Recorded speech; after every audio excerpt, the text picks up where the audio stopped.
La tentación y el compañerismo. Lección 6. Entrenamiento para nuevos creyentes. Analicemos lo que dice la Biblia acerca de la tentación. Lo primero que tenemos que entender es que Satanás ataca. Satanás ataca al cristiano como individuo, en su mayoría a través de tentaciones.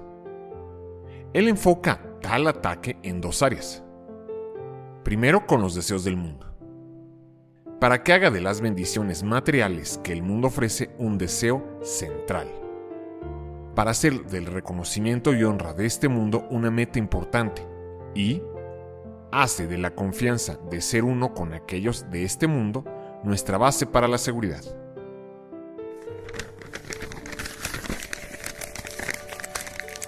No amen a este mundo ni las cosas que les ofrece, porque cuando aman al mundo no tienen el amor del Padre en ustedes.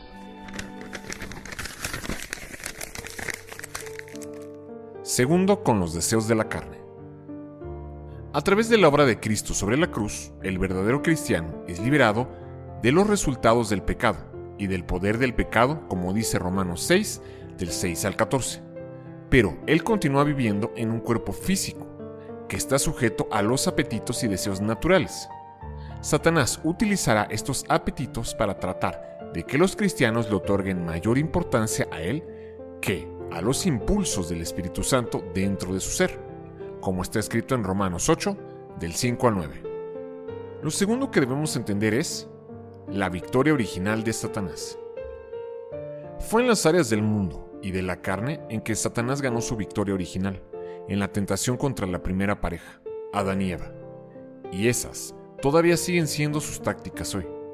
Los deseos de los ojos, anhelos egoístas de la mente y la vanagloria de la vida, la confianza en sus propios recursos o en la estabilidad de las cosas terrenales, son las armas del enemigo. Comparemos la tentación de Eva en Génesis 3:6 con 1 de Juan 2:16.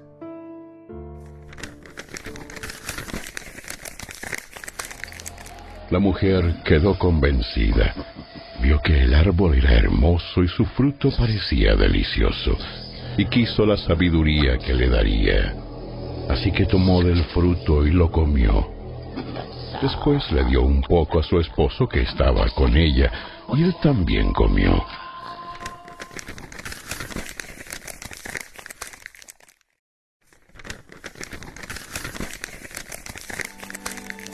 Pues el mundo solo ofrece un intenso deseo por el placer físico, un deseo insaciable por todo lo que vemos, y el orgullo de nuestros logros y posesiones.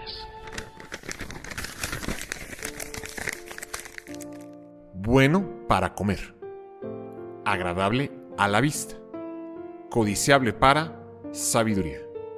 Los deseos de la carne, los deseos de los ojos, la vanagloria de la vida. Analicemos la tentación de Eva. Acabamos de leer que ella vio que el fruto era bueno para comer. Aunado a eso, también el fruto era agradable a la vista. Y por lo que le dijo Satanás, Eva vio que era codiciable para alcanzar sabiduría.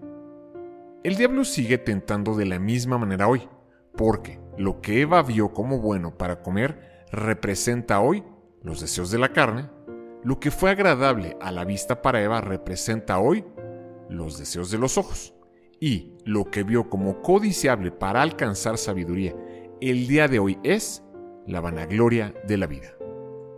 Desde la caída de Adán y Eva, toda la humanidad ha sido gobernada por su carne. Las tres cosas expuestas anteriormente. La carne también está corrompida por la naturaleza pecaminosa, de acuerdo con lo que el Espíritu Santo revela en Gálatas 5, del 19 al 21.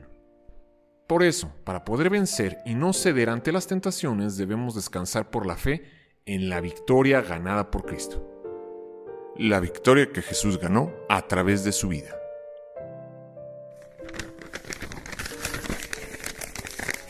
Nuestro sumo sacerdote comprende nuestras debilidades, porque enfrentó todas y cada una de las pruebas que enfrentamos nosotros. Sin embargo, Él nunca pecó.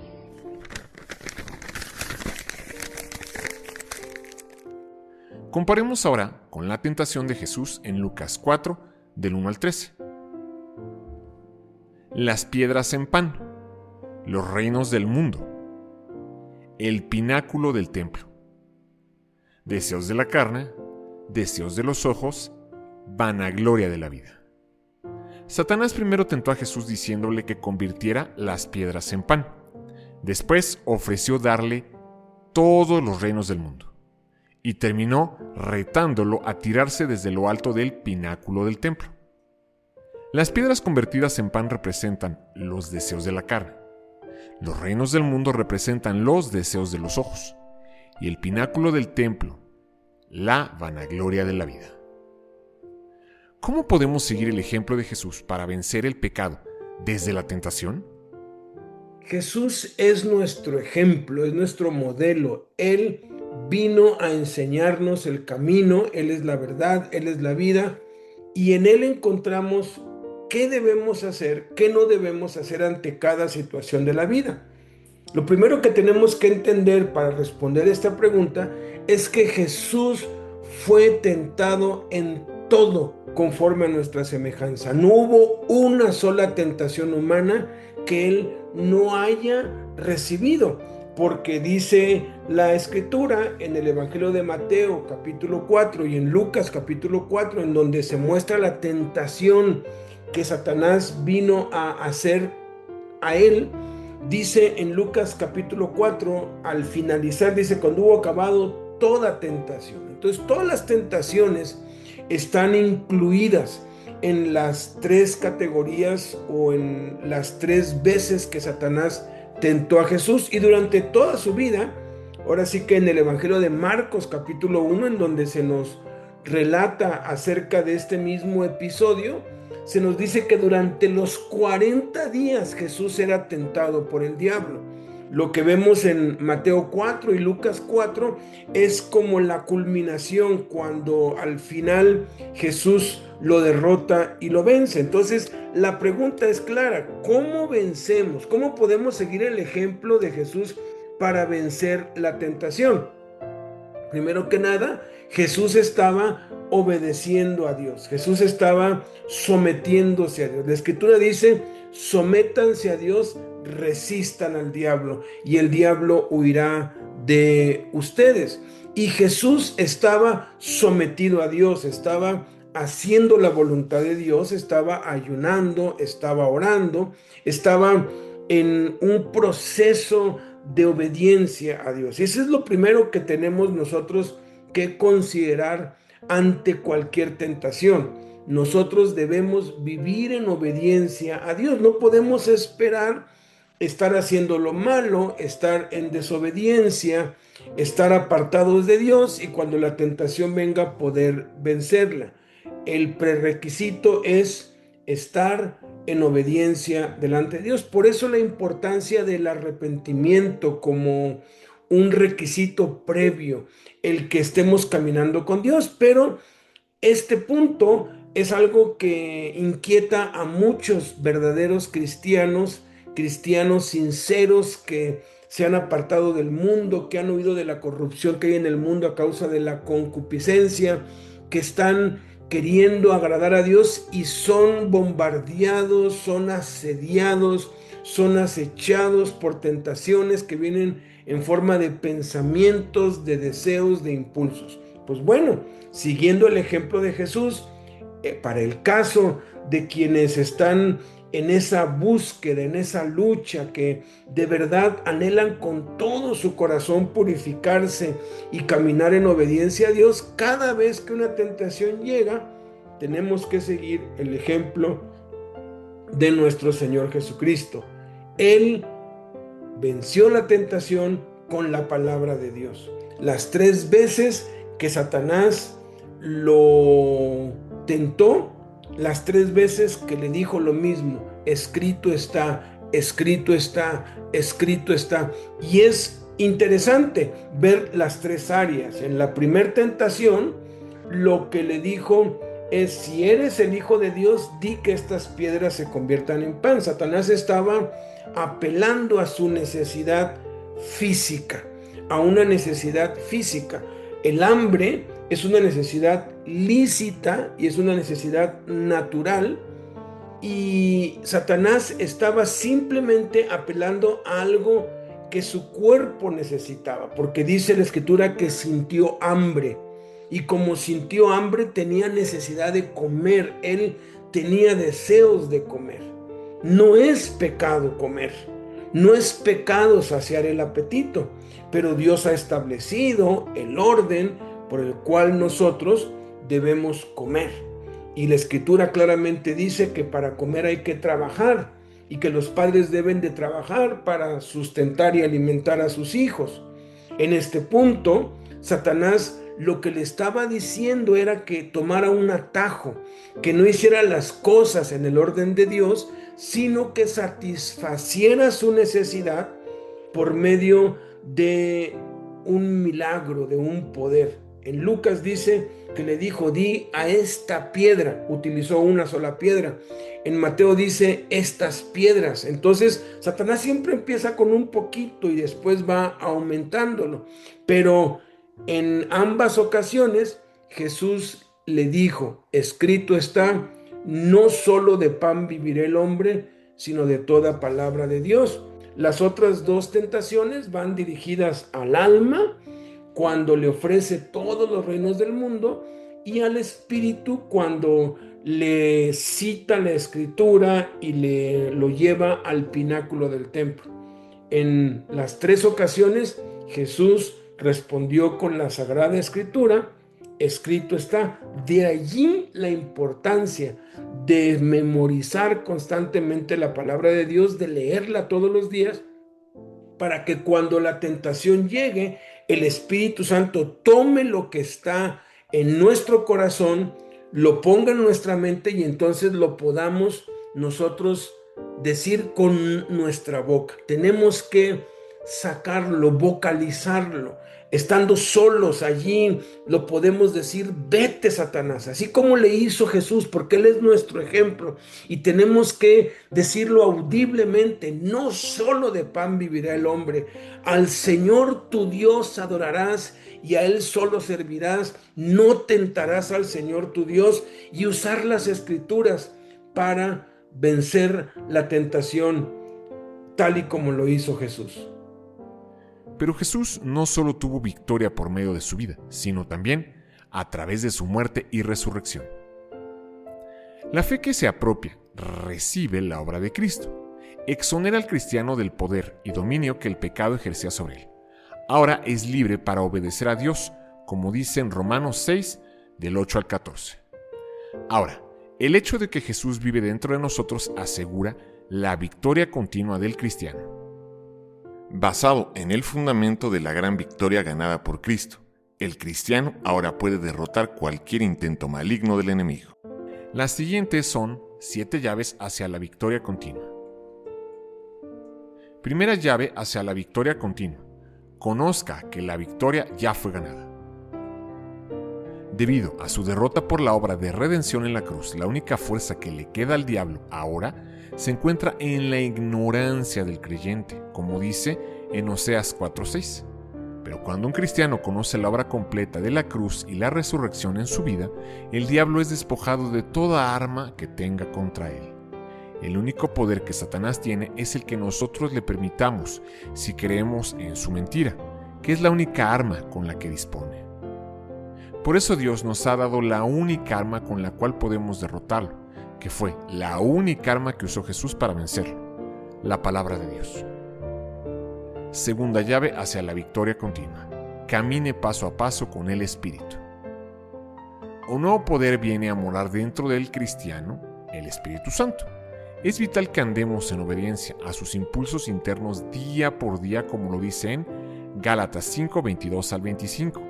Debemos estar siempre atentos y alertas para escuchar la voz de Dios por medio de lo que leemos en las Escrituras, de lo que escuchamos en las reuniones, de lo que soñamos y de lo que percibimos en nuestro interior por medio de nuestra conciencia, que son algunas de las maneras en cómo Dios nos habla y guía por el Espíritu Santo. Tercera llave hacia la victoria continua. Reconozca la tentación por lo que es. La tentación no es pecado. El rendirse a la tentación sí es pecado.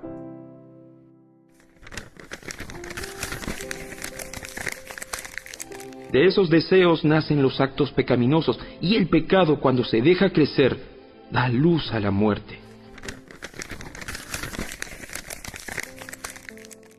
Cuarta llave hacia la victoria continua.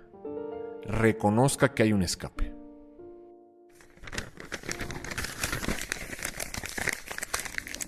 Las tentaciones que enfrentan en su vida no son distintas de las que otros atraviesan. Y Dios es fiel. No permitirá que la tentación sea mayor de lo que puedan soportar. Cuando sean tentados, Él les mostrará una salida para que puedan resistir.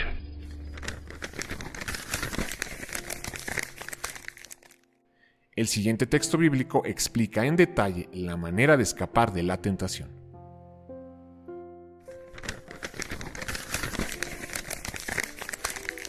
Así que humíllense delante de Dios, resistan al diablo, y él huirá de ustedes.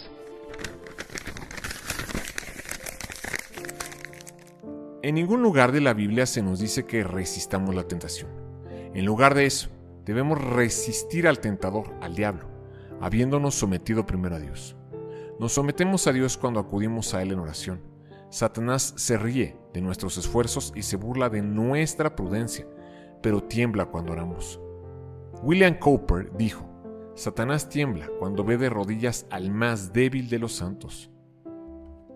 Es en oración como nos sometemos a Dios, y es declarando la palabra de Dios que resistimos al diablo, tal como lo hizo Jesús cuando 3 veces lo venció, estando en oración y ayuno en el desierto, diciéndole: escrito está. Cuando enfrentemos cualquier tentación, la salida está en ponernos a orar y a declarar la palabra de Dios.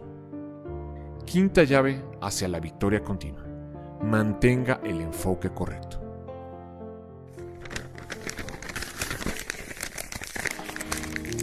Ya que han sido resucitados a una vida nueva con Cristo, pongan la mira en las verdades del cielo, donde Cristo está sentado en el lugar de honor, a la derecha de Dios. Piensen en las cosas del cielo, no en las de la tierra. ¿Por qué no debemos enfocarnos en no pecar ante la tentación? Esta es una pregunta interesante. La mayoría, cuando tiene una tentación, se enfoca en no hacerlo. Y eso es contraproducente, porque todo aquello que atrae nuestra atención nos domina, nos controla. De allí que la publicidad es el medio por el cual las empresas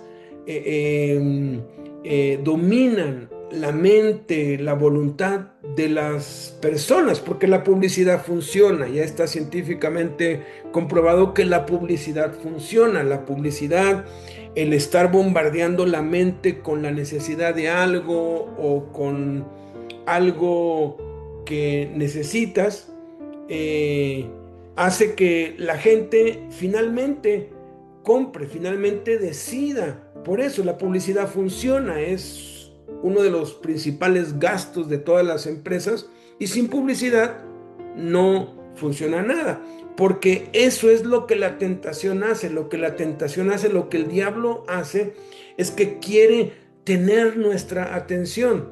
Y si tú estás tentado a decir malas palabras, y tú de pronto viene una mala palabra a tu mente y estás luchando por no decirla, y tú te enfocas en no voy a decir malas palabras, no la voy a decir y reprendo esas malas palabras.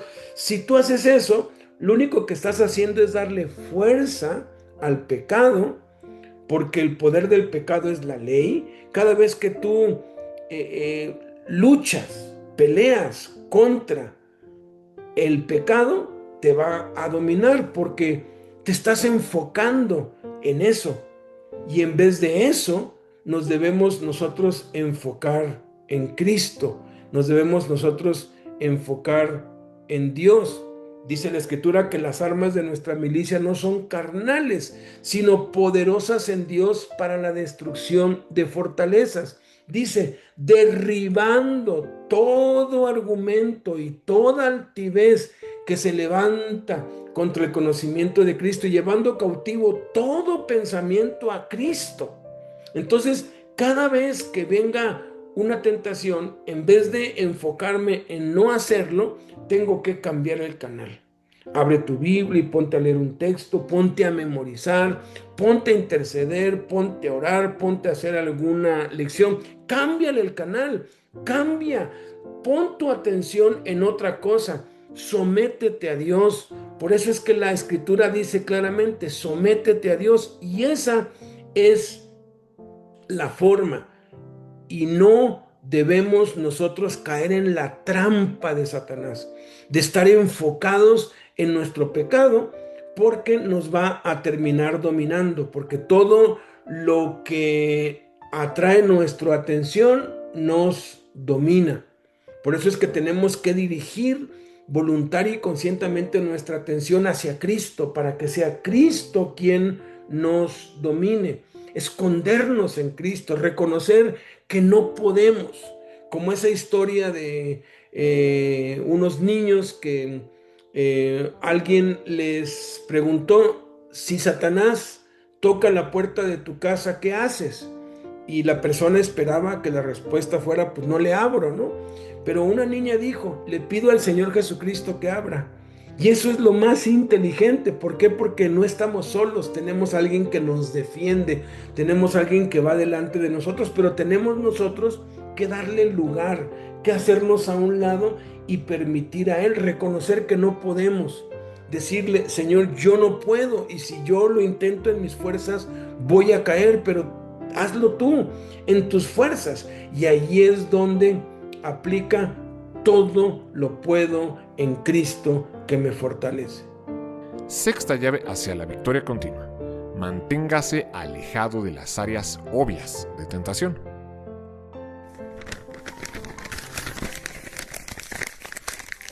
Me negaré a mirar cualquier cosa vil o vulgar. Detesto a los que actúan de manera deshonesta. No tendré nada que ver con ellos.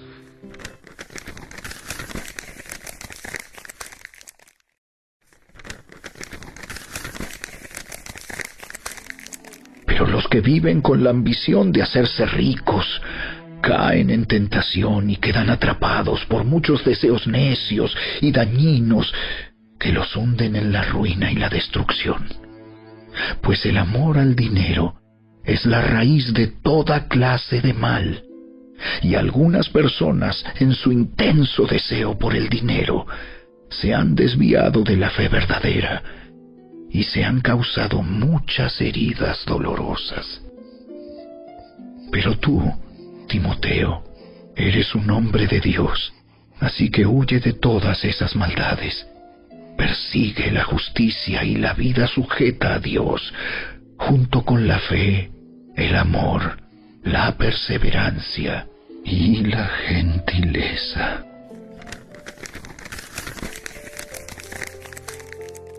Séptima llave hacia la victoria continua: esté alerta ante las trampas de Satanás.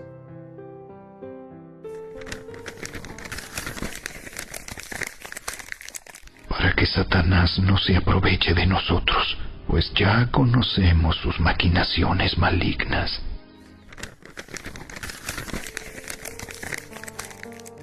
Es importante que conozcamos las tácticas que el enemigo utiliza en contra nuestra, a fin de no ser sorprendidos por él.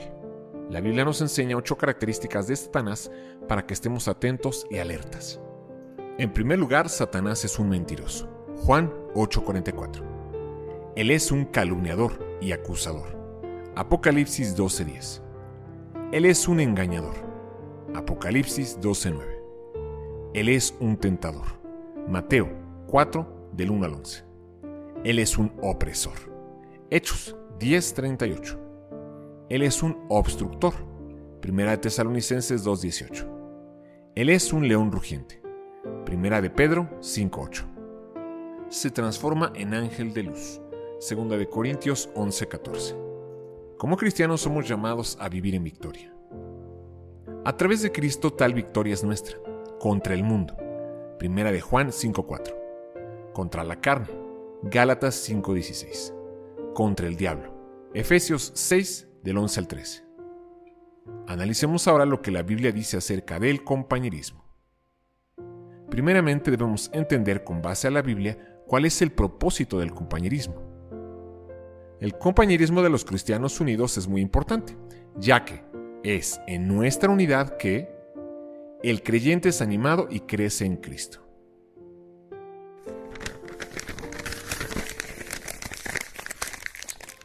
Pues tengo muchos deseos de visitarlos para llevarles algún don espiritual que los ayude a crecer firmes en el Señor.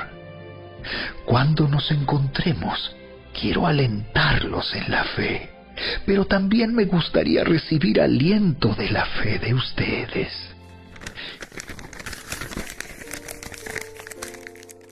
El mundo viene al conocimiento de que Jesús fue enviado de Dios.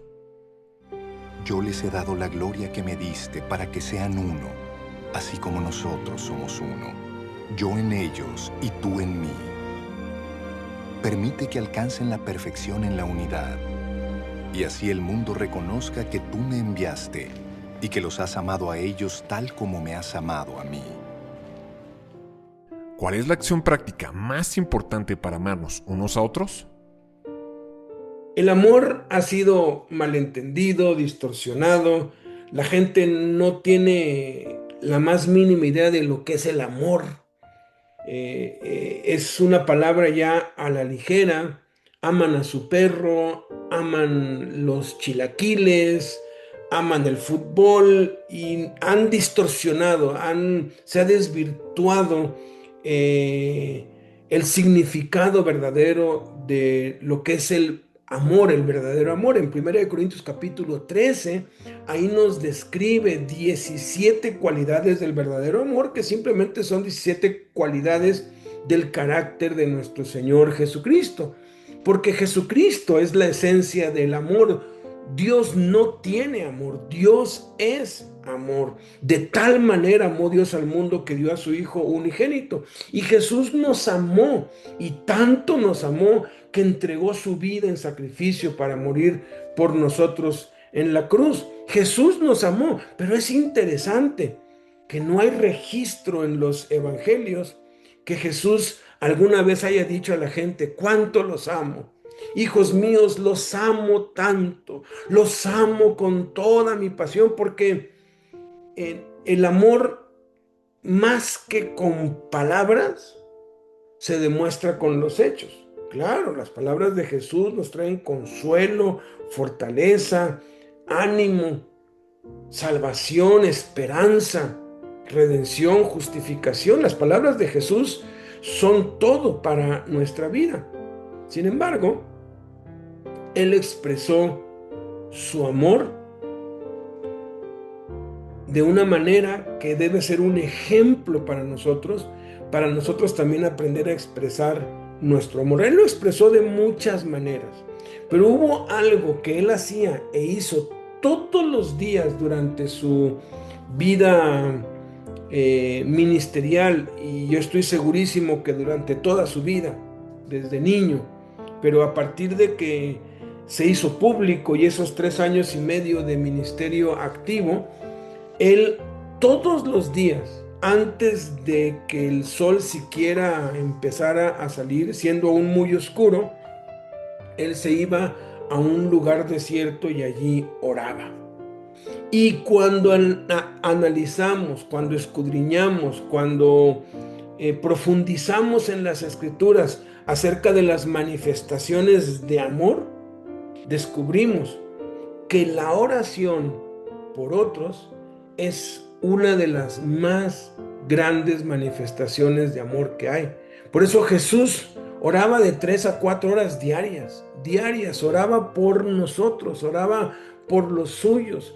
Y cuando Él muere y resucita de entre los muertos y es llevado al cielo y se sienta a la diestra de Dios, desde hace 2000 años Él vive con un propósito principal, vive para interceder por nosotros. Es la intercesión, el ministerio que Jesús resucitado ahora tiene y ejercita. Allí está intercediendo por los santos para que nosotros intercedamos por los otros. Entonces, amas a tu esposa, amas a tus hijos, amas a tus vecinos, amas a la gente. Entonces, lo principal que tenemos que hacer para poder obedecer este mandamiento de amarnos unos a otros es interceder los unos por los otros. Empieza a orar, a interceder, a preocuparte por las necesidades de otros. Niégate a ti mismo y empieza a buscar delante de Dios qué necesita tu esposa, tus hijos, tus padres, tus compañeros, los que están cerca de ti, porque la expresión de amor más elevada es la oración, es la intercesión los unos por los otros, porque de allí fluye todo, ahí viene la intervención de Dios. Y lo mejor que podemos hacer por cualquier persona es orar por ella. Lo mejor que podemos hacer por alguien que no conoce a Cristo es llevarlo a los pies de Cristo y después de eso orar por esa persona. Lo mejor que pueden hacer por nosotros es que oren por nosotros. Por eso Pablo constantemente les decía: oren por mí, porque nos necesitamos. Y amarnos los unos a los otros se puede resumir en eso: interceder los unos por los otros. Por eso es que el Espíritu Santo nos exhorta ante todo a que hagamos rogativas, oraciones, peticiones y acciones de gracias por todos los hombres.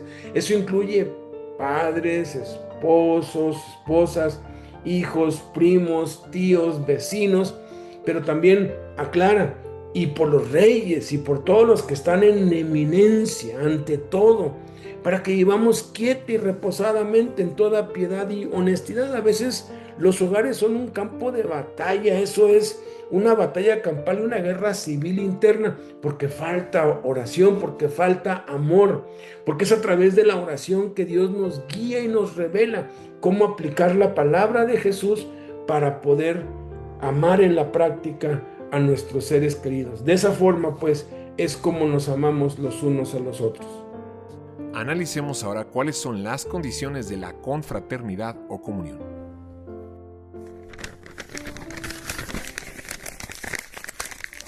Ámense unos a otros con un afecto genuino y deleítense al honrarse mutuamente. Primera condición: un compromiso entre unos y otros. Sin una confianza básica no puede haber comunión, es decir, camaradería. La intensidad de la confraternidad o comunión variará según la profundidad del compromiso o dedicación. Segunda condición del compañerismo: nuestro compromiso debe estar basado sobre el amor ágape. Ágape es el amor en una sola dirección, el cual ama a pesar de las circunstancias y no por alguna razón o motivo. Tal compromiso no será afectado por la conducta inconsistente de otra persona. Este mandamiento nuevo les doy: que se amen los unos a los otros. Así como yo los he amado, también ustedes deben amarse los unos a los otros. Tercera condición del compañerismo: la verdadera confraternidad, comunión, está centrada en Cristo. Nuestra comunión entre unos y otros está fundada en nuestro compromiso común en Cristo, tal y como dice en 1 de Juan 1:3, y nuestra comunión verdaderamente es con el Padre y con su Hijo Jesucristo.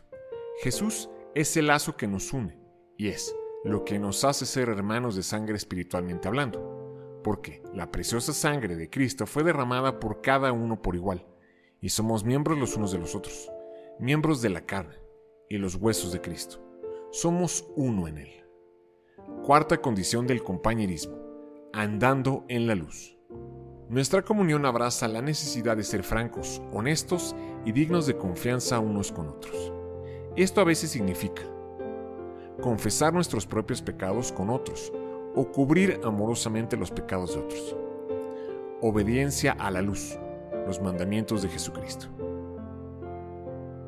¿Por qué dio Jesús más importancia a la reconciliación por encima de la adoración? Es interesante que Jesús puso la reconciliación por encima de la adoración cuando Él dijo: si traes tu ofrenda al altar y allí cuando la estás trayendo te acuerdas que tu hermano tiene algo contra ti, deja allí tu ofrenda delante del altar y anda, reconcíliate primero con tu hermano y después ven y presenta tu ofrenda. En el cuadro de las ofrendas de la ley, el pueblo venía y habían muchos levitas en el templo, muchos, y tenían que hacer fila, habían muchas filas y todos estaban esperando su turno. Entonces, ese traer la ofrenda ante el altar es hoy, ya en el nuevo pacto, lo que hacemos cuando adoramos a Dios, cuando nos congregamos, cuando le cantamos, cuando le damos gracias, cuando nos reunimos en torno a Él para ser edificados.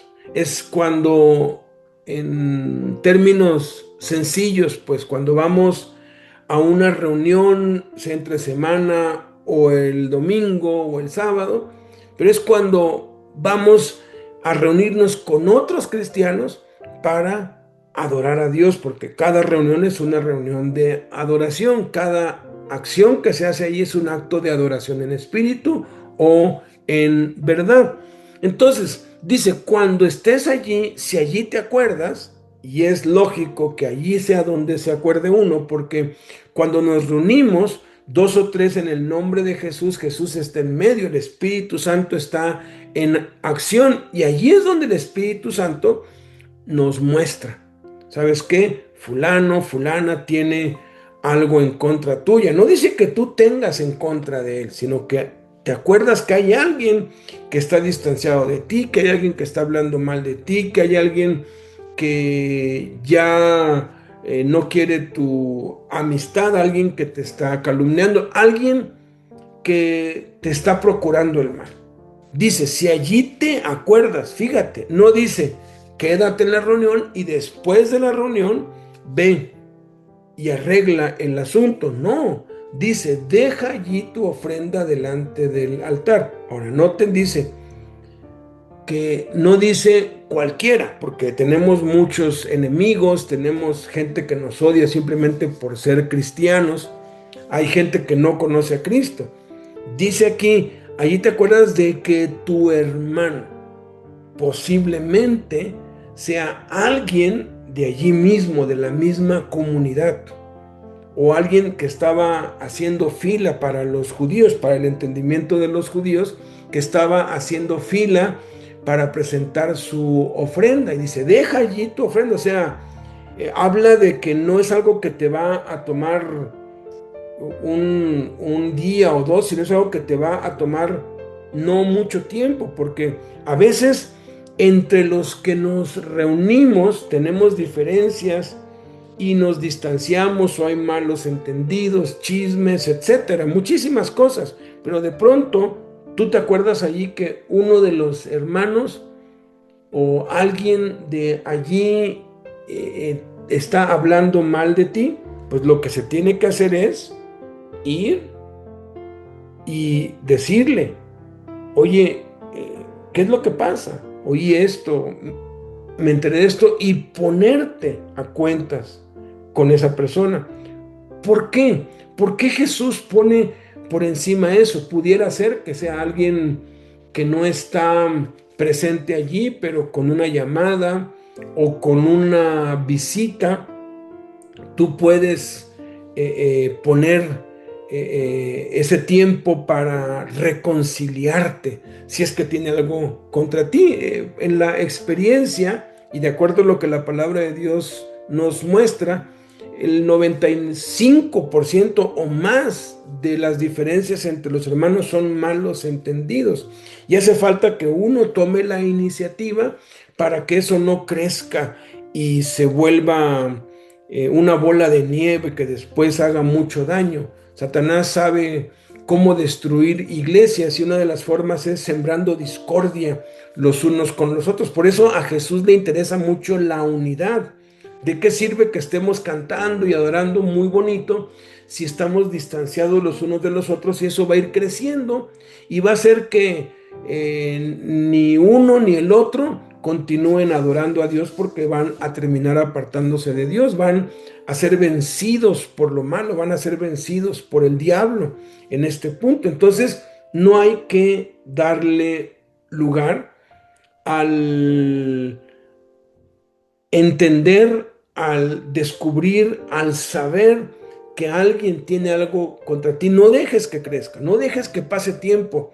Inmediatamente obedece lo que dice Cristo. Es más, si el reconciliarte con alguien implica no ir a una reunión o faltar a una reunión, dice Jesús: prefiero que faltes a la reunión y que vayas y te pongas de acuerdo y que después vuelvas. O sea, no es para que ya no vuelvas, sino que después vuelvas. Entonces, a veces el único día que tenemos libre de ocupaciones y de trabajo es el día que vamos a la reunión.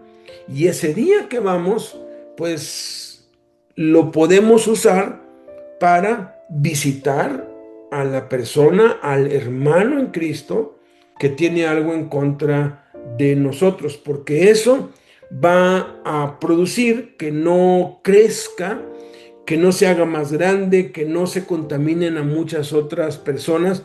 Va a detener el mal y el daño en contra tuya, en contra de esa persona y en contra del cuerpo de Cristo. Por eso la reconciliación está por encima de la adoración. Y hay un canto muy antiguo que ya no he vuelto a oír en ninguna parte, pero es un canto hermoso que dice: ¿cómo puedes tú orar enojado con tu hermano? O sea, si tú no estás a cuentas con otros, debes poner eso en orden antes de adorar a Dios.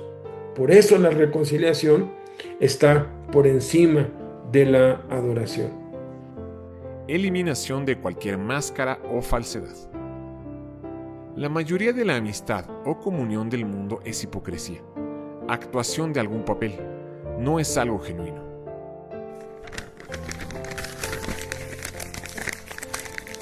Al obedecer la verdad, ustedes quedaron limpios de sus pecados. Por eso ahora tienen que amarse unos a otros como hermanos, con amor sincero. Ámense profundamente de todo corazón.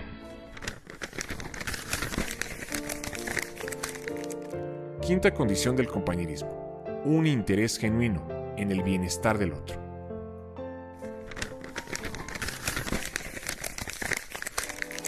No sean egoístas. No traten de impresionar a nadie. Sean humildes. Es decir, considerando a los demás como mejores que ustedes. No se ocupen solo de sus propios intereses, sino también procuren interesarse en los demás.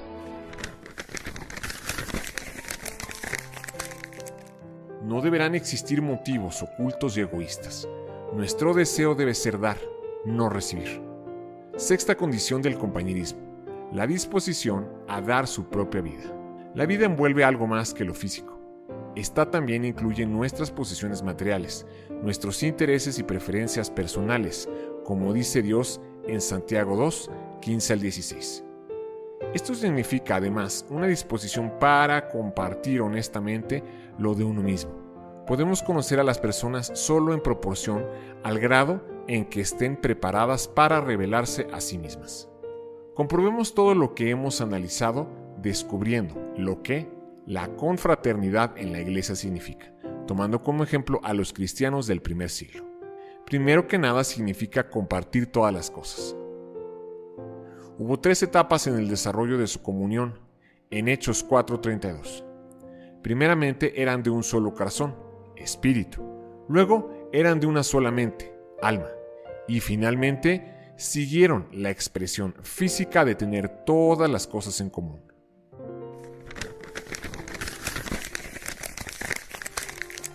Todos los creyentes se reunían en un mismo lugar y compartían todo lo que tenían. Vendían sus propiedades y posesiones y compartían el dinero con aquellos en necesidad.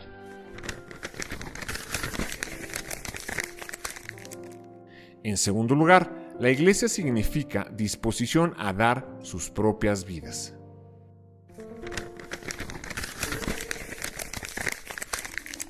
Den mis saludos a Priscila y Aquila, mis colaboradores en el ministerio de Cristo Jesús. De hecho, ellos una vez arriesgaron la vida por mí. Yo les estoy agradecido, igual que todas las iglesias de los gentiles.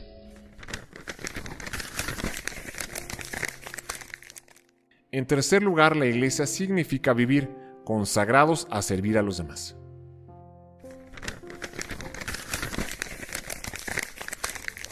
Ustedes ya saben que Estéfanas y los de su casa fueron los primeros frutos de la cosecha de creyentes en Grecia. Y ellos tienen su vida puesta al servicio del pueblo de Dios.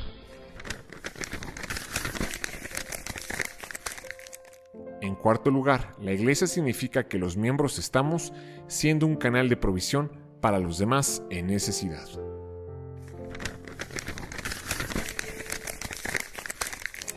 Ahora mismo, ustedes tienen en abundancia y pueden ayudar a los necesitados.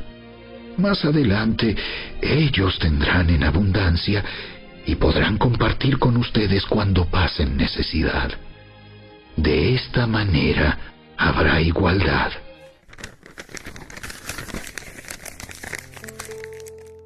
En quinto lugar, la iglesia significa que estamos compartiendo en los sufrimientos.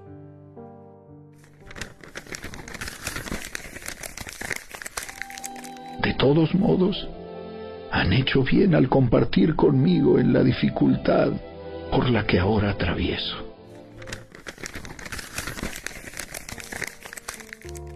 En sexto lugar, la iglesia significa que damos donaciones sacrificiales.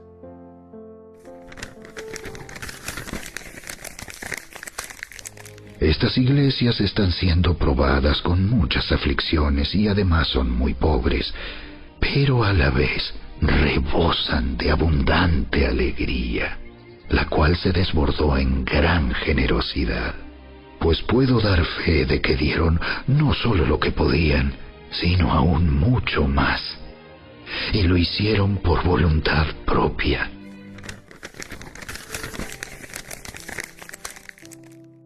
En séptimo lugar, la iglesia significa que todos estamos practicando la hospitalidad.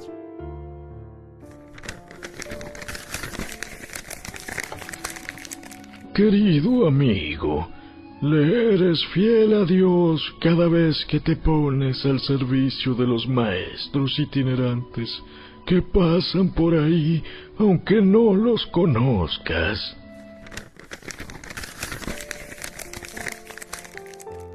Y por último, la iglesia significa que vivimos edificándonos y animándonos los unos a los otros.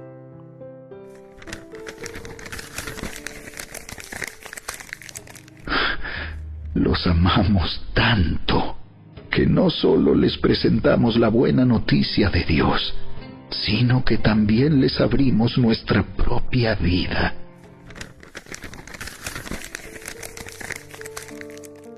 Y si practicamos el compañerismo como lo establece la Biblia, entonces podremos disfrutar y experimentar los resultados de la comunión.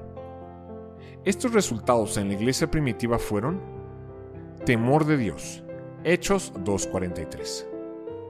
Gozo, Hechos 2:46. Favor con el pueblo, Hechos 2:47. Adición de los nuevos creyentes, Hechos 2:47.